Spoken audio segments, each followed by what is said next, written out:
case that I discover after I have chosen a teacher, after careful consideration, yeah?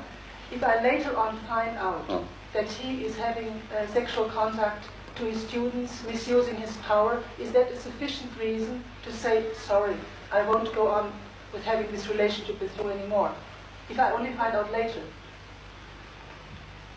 Now, this is the problem now.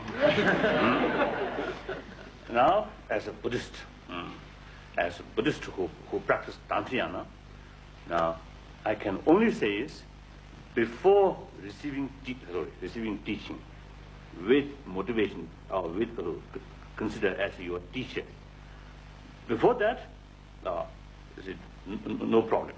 You receive teaching and then saw something wrong, then no more respect. But I feel all right. Should be.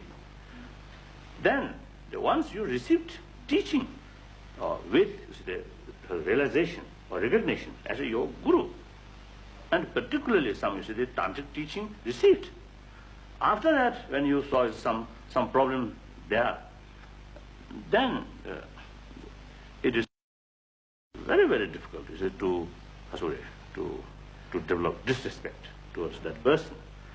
Then best thing, meantime, there is no need to keep receiving teaching or something.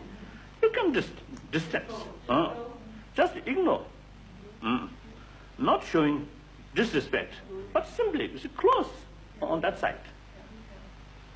Remain something like neutral. That's the only way.